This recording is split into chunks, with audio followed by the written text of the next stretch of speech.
You have learned that in case of functions with one independent variable, the derivative gives the rate of change in the dependent variable when independent variable changes by a small amount.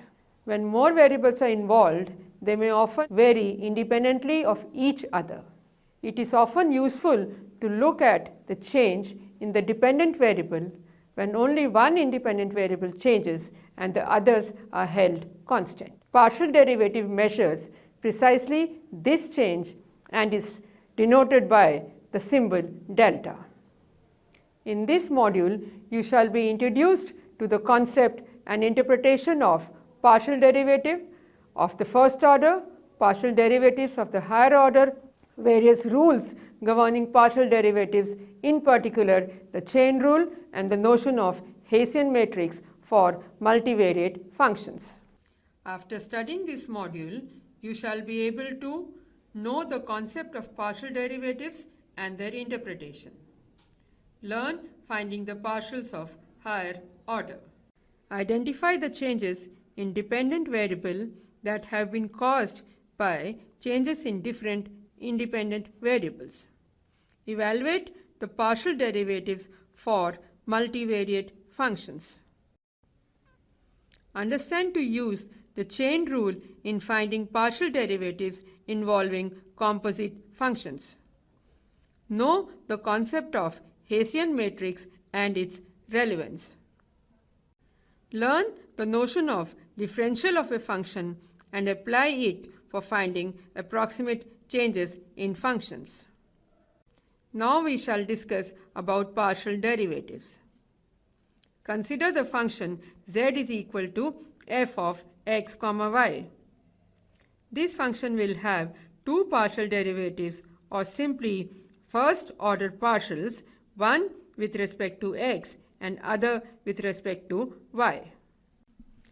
Partial derivatives with respect to any one of the independent variables, say x, indicates the variation in the function as only x is varied and y is held at a constant value. Example, z is equal to fxy is equal to x cube plus 3y square plus 2xy. The partial of the function with respect to x is given by 3x square plus 2y. The partial of the function with respect to y is given by 6y plus 2x. The following notations are commonly used. Delta z by delta x is equal to delta f of x comma y upon delta x equal to delta f upon delta x is equal to f of x for x comma y, f of 1 for x comma y, this is equal to zx, this is equal to fx, this is equal to dfx to represent the partial derivative of the function with respect to x.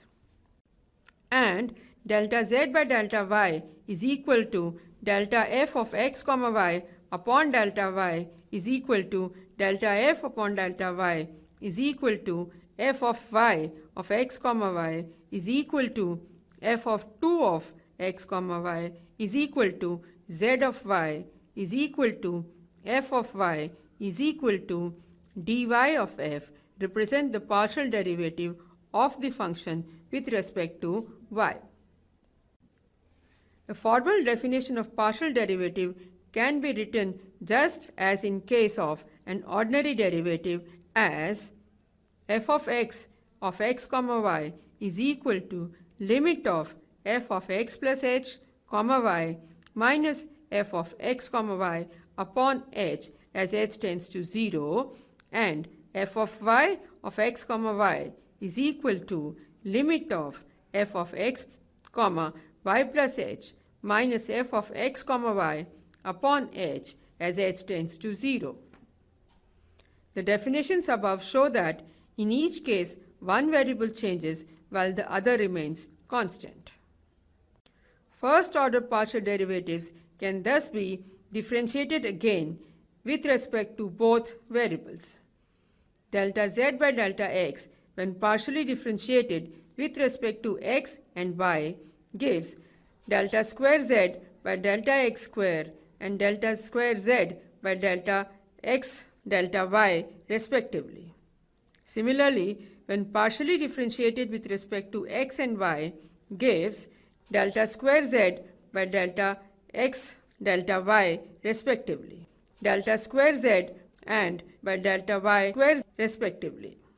Equivalent notations frequently used are given as delta delta x of delta z by delta x is equal to delta delta x of delta f by delta x is equal to delta square z by delta x square is further equal to delta square f upon delta x square, which is equal to delta square f of x comma y upon delta x square is equal to z x x. It is also equal to z11 equal to f of x x equal to f of 1 1.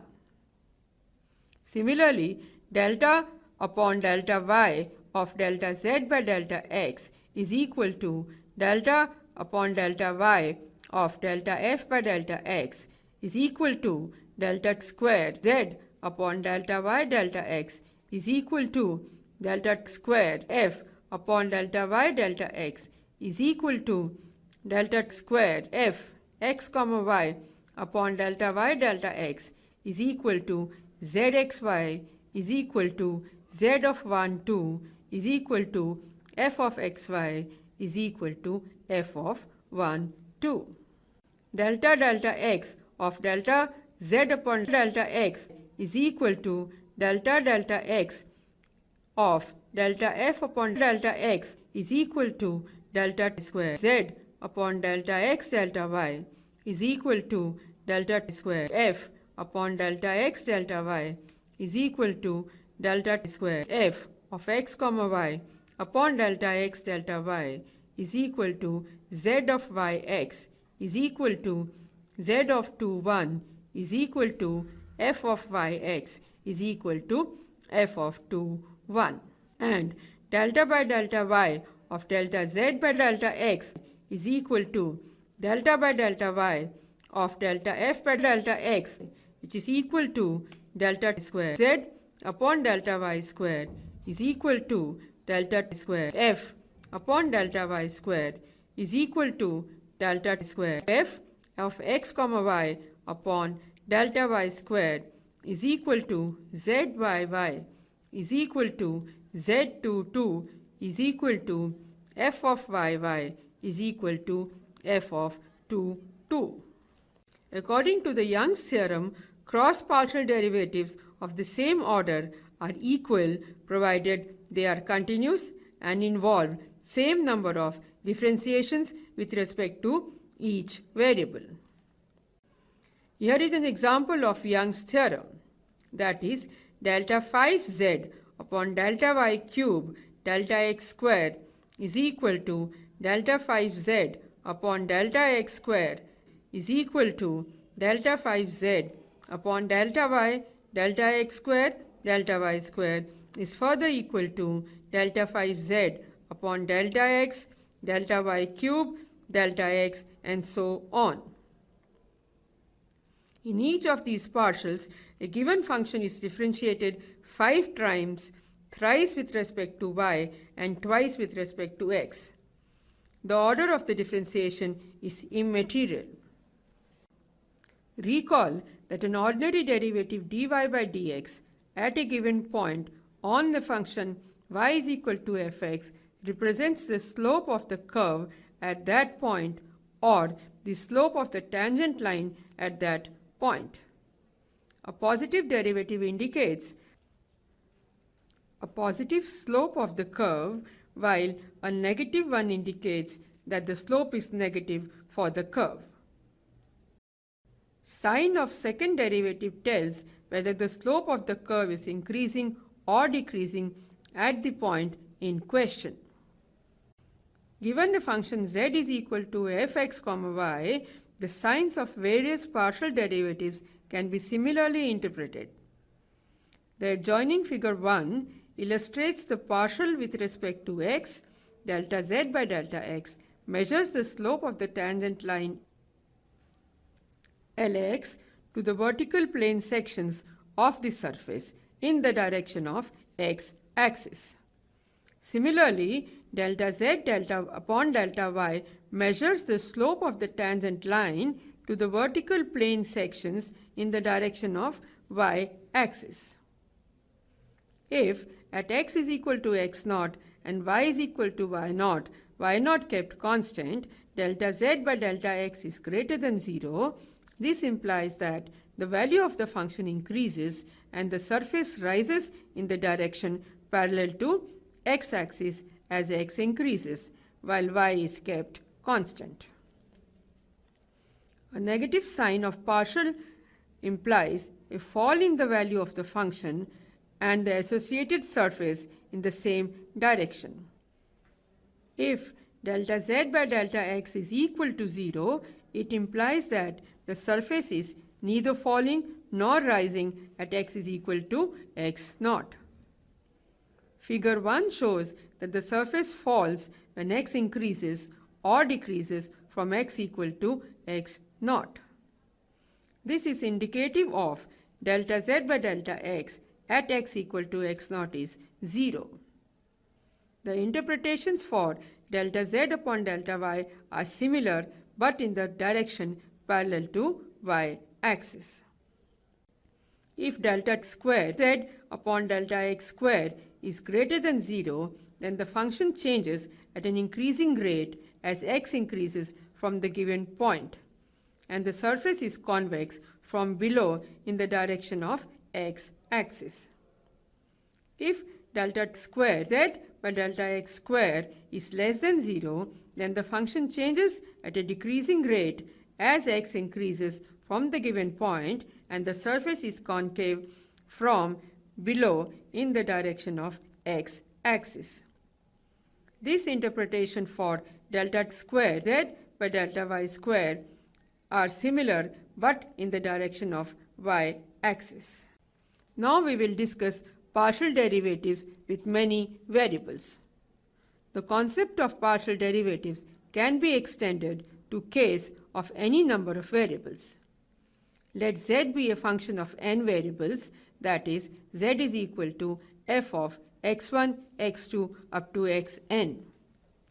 Delta z by delta xi represents the partial derivative of the function with respect to the ith variable when all other variables are held at a constant value. Thus, there exist n partials of first order, one for each I equal to 1, 2 up to n. Each of these partials will be in turn give rise to n partial derivatives of second order. The total number of second order partial derivatives for a function of n variables will therefore be n into n, which is equal to n square. When function involves many variables, the second order partials will become unmanageable. To keep them handy for practical analysis, they are usually arranged in the form of a matrix called Hessian. Hessian is thus a matrix of second order partial derivatives and is written as H equal to f of 1, 1, f12 up to f1n, f21, f22 up to f of 2n, f of n1, f of n2, f of nn. Hessian will normally be a symmetric matrix as most functions commonly encountered satisfy the conditions of Young's theorem and their cross derivatives are therefore equal. Let us take an example. Let z be equal to 3x minus 14y square plus 3r plus 2x cube minus 2xr plus 6sr plus 13xy. We have to calculate first and second order partial derivatives and write the Hessian matrix. The first order derivatives are delta z by delta x is equal to 3 minus 2x plus 13y. Delta z by delta y is equal to minus 28y plus 13x. Delta z by delta r is equal to 3 minus 2x plus 6s. And delta z by delta s is equal to 6s square plus 6r. The Hessian matrix can be written as H is equal to 0, 13, minus 2, 0, 13, minus 28, 0, 0, minus 2, 0, 0, 6, 0, 0, 6, 12, s. It may be noted that the Hessian is symmetric. This verifies the Young's theorem for the given function. Next, we will discuss the chain rule.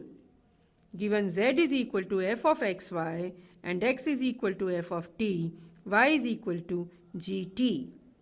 Here both the independent variables x and y depend on a third variable t. Then z effectively becomes a function of t, that is z is equal to f of ft, gt, which is equal to ht. The chain rule is a helpful tool for analyzing rates of change for composite functions and is capable of incorporating additional variables and different types of relations. According to the chain rule, the change in z when t changes is given by dz by dt is equal to delta z by delta x into dx by dt plus delta z by delta y into dy by dt. Let us take an example to understand the concept better. Consider the function z is equal to 2x cube plus 3y square. X is equal to 3t and y is equal to t minus 1. We need to find dz by dt. Using the formula for the chain rule, we get dz by dt is equal to delta z by delta x into dx by dt plus delta z by delta y into dy by dt, which is equal to 6x square into 3 plus 6y into 1, which is further equal to 18x square plus 6y. Substituting for x and y, this gives dz by dt is equal to 18 into 3t whole square plus 6 into t minus 1, which is equal to 162t square plus 6t minus 6. Now find dz by dt by substituting for x and y in the function itself and then finding the ordinary derivative. Thus, z is equal to 2 into 3t whole cube plus 3 into t minus 1 whole square, which comes out to be equal to 54t cube plus 3t square minus 6t plus 3. This gives dz by dt is equal to 162t square plus 6t minus 6. Note that this is the same as obtained using the chain rule. Differential or the total derivative gives the total change in the function when changes in the independent variables are accounted for. Consider first a differentiable function in two variables, that is z is equal to f of x comma y. Z can change due to changes in x called dx and changes in y called dy. Then differential of z denoted by dz or df is defined as dz is equal to delta z by delta x into dx plus delta z by delta y into dy. If y is kept constant, that is dy is equal to 0, this implies dz is equal to delta z by delta x into dx or dz by dx is equal to delta z by delta x. Similarly, if x is kept constant, dx is equal to 0 implies dz is equal to delta z by delta y into dy, or delta z by delta y is equal to dz by dy. A partial derivative can thus be regarded as a ratio of two differentials. It is possible to calculate second and higher order differentials directly by applying various rules of differentials. Second order differential can be calculated as differential of a first order differential. Consider again z is equal to f of x comma y.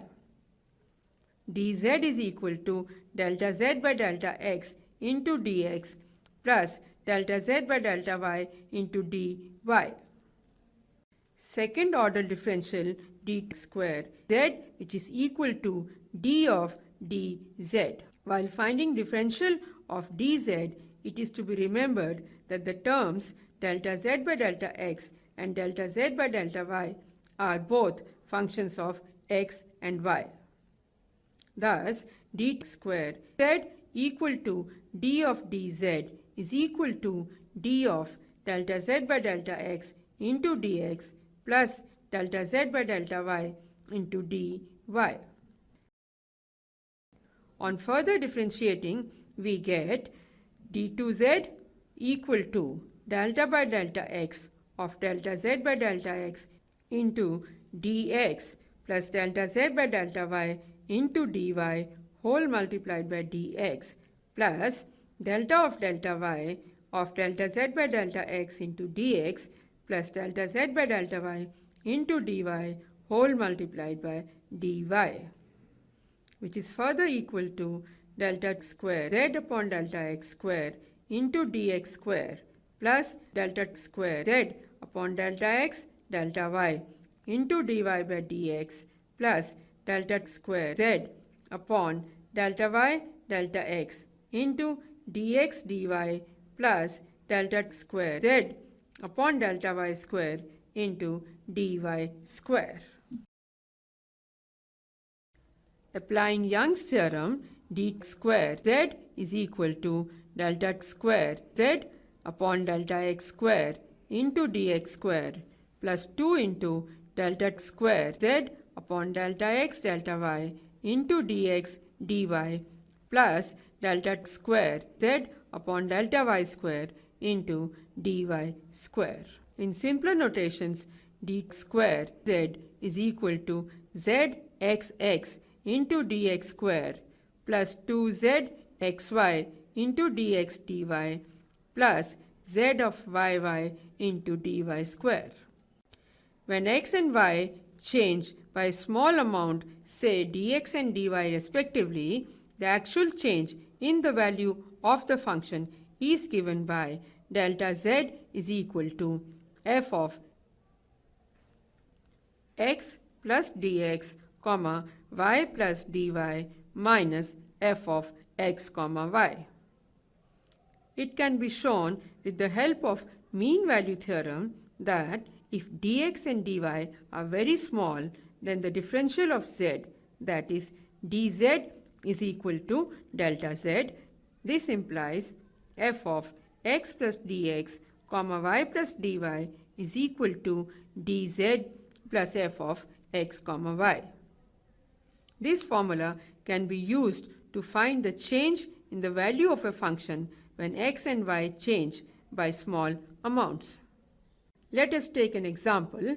The volume of a right circular cone of height h and base radius r is 1 by 3 pi r square h.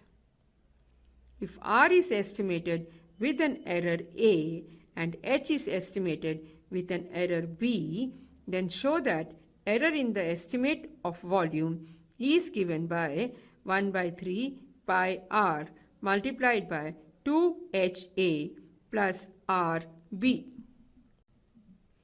Given volume V is equal to 1 by 3 pi r square h. Say this is equal to f of r comma h. dV is equal to delta V upon delta r into dr plus delta V upon delta h into dh gives the approximate error in the estimate of volume. Delta V by delta R is equal to 2 by 3 pi RH. dr is equal to A. Delta V upon delta H is equal to 1 by 3 pi r square and dH is equal to B. This implies approximate error is equal to 2 by 3 pi r h A plus 1 by 3 pi r square B, which is equal to 1 by 3 pi r into 2HA plus RB. The concept of differential can be easily extended to the case of n variables. Consider z is equal to f of x1, x2 up to xn. This implies dz is equal to delta z upon delta x1 into dx1 plus delta z by delta x2 into dx2 plus so on plus delta z by delta xn into dxn. The formal rules obeyed by differentials for practically differentiating a given function are exactly similar to those obeyed by the derivatives. Let f and g be two differential functions of n variables f of x1, x2 up to xn and g of x1, x2 up to xn, then sum difference rule d of af plus minus bg is equal to adf plus minus bdg for any two constants a and b. Product rule d of fg is equal to f of dg plus g of df. Quotient rule d of f upon g is equal to g df minus f dg upon g square, where g is not equal to 0.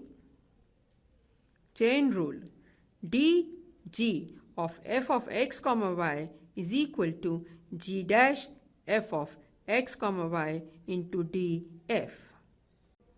Invariance property of the differential.